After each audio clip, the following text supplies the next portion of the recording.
Je voulais répondre à une question qu'on me pose souvent, qui est comment se passe une séance avec toi?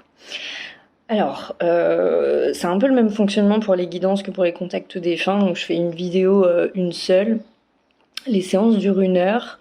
Elles se font par téléphone, en présentiel, en visio, en fonction de ce que vous préférez, parce qu'il y a des gens qui sont pas très à l'aise en visio, donc du coup c'est pas quelque chose que je force, même si j'ai une petite préférence, parce que c'est toujours plus agréable de voir les personnes avec lesquelles on échange, mais je travaille tout aussi bien simplement par téléphone, c'est pas du tout quelque chose de gênant.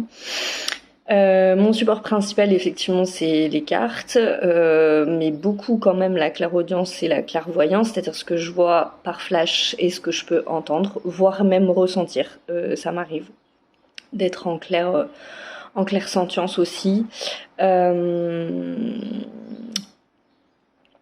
Ce que j'aime particulièrement dans mon travail, c'est leur laisser la place. Comme je le décris sur tous mes réseaux, je suis une médium et par ça, ça veut dire que je suis canal.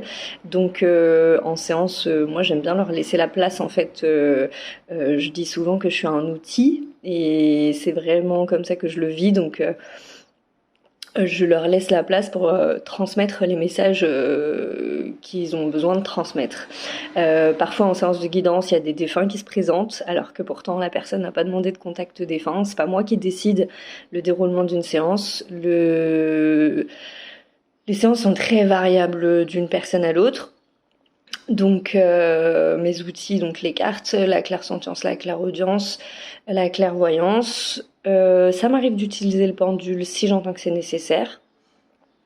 C'est pas du tout systématique, ça va vraiment dépendre des besoins de la personne et puis des situations.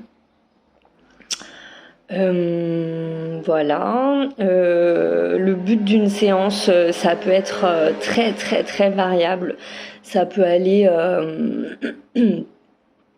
simplement d'aborder certaines thématiques ou certaines problématiques. Ça peut être une, ça peut être plusieurs. Parfois, c'est pour lever des blocages, comprendre certaines choses en lien avec le passé, l'enfance. Voilà, ça peut être des choses comme ça. Ça peut être tout simplement des remontées en conscience de certaines choses.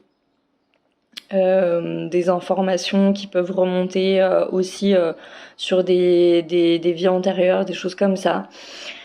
Euh, je dirais que le but principal, ça reste de la guérison quand même dans l'ensemble de mes guidances.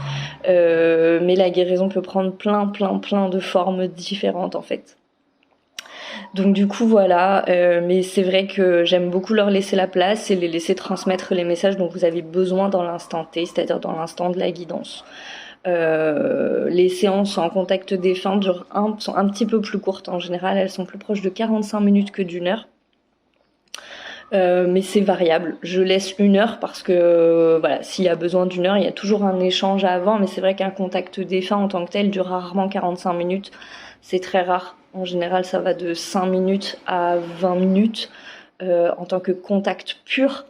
Après, je trouve ça toujours intéressant d'avoir un échange après sur mes ressentis, sur l'état du défunt, d'expliquer certaines choses. Ça mérite de prendre le temps, donc c'est pour ça que pour moi ça reste 1 heure, même si le contact lui-même est beaucoup plus court.